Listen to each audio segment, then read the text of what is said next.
Mapaparami ang inyong watch list dahil sa mga kaabang-abang na movies and series next year. Na-meet din ng News 5 ang mga bida niyan na Hollywood at Korean stars. Fangirl pa nga bigla si MJ Marfori sa Frontline report na to. I got something coming up. Something kind of big. Ihanda na ang popcorn. Coming soon ang mga bigating movies and series mula Marvel, How far are you willing to go?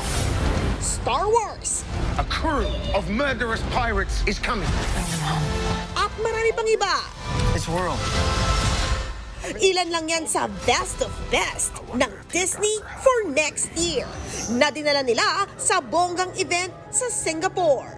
Anxiety, joy, lahat ata ng emosyon mararamdaman mo dito sa Disney Showcase dahil sa mga bonggang line-up ng mga palabas na talagang aabangan na nga natin this 2025. At ang pinakabongga pa, nandito ang mga K-OPA stars at mga Hollywood stars na makakasalamuhan natin.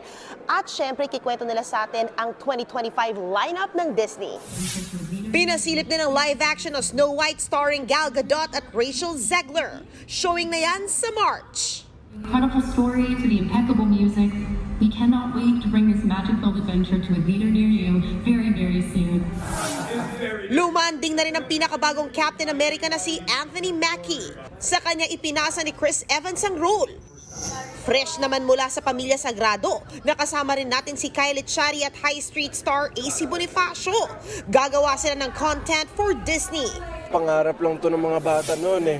Imagine, in-invite kami ng Disney mismo para pumunta ng Singapore. That pa lang, sobrang natutuwa ako. You have to prepare for it talaga. You have to know what you're getting into. So it's nice to be just growing as an artist.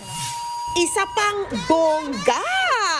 Present sa day 2 ng event ang Korean superstars na sina Kim Soo-yoon, Joo Ji-hoon, Park Yoon-bin at marami pang iba. At syempre, nagpaka-fangirl tayo kay Oppa, Soo-yoon. Oh my God! Todo na to!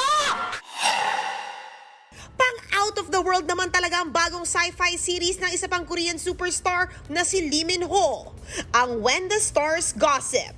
Set ang ilang tagpo nito sa Kalawakan. Kasama rin dito ang K-drama star na si Gong Yoo-jin. Abangan yan sa January 4 sa Netflix. Isa pang kaabang-abang,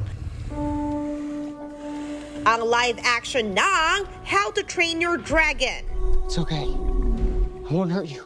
True to original story ng 2010 animated film ang kwento ng pelikula, featuring ang cute dragon na si Toothless. Mapapanood yan sa June 13. Nagbabalita mula sa Frontline, MJ Marfori, News 5. Mga kapatid, Jania Lipon po, laging maging updated sa latest sa entertainment and lifestyle para maging una sa balitaan. Bisitahin at mag-subscribe na sa social media pages ng News 5.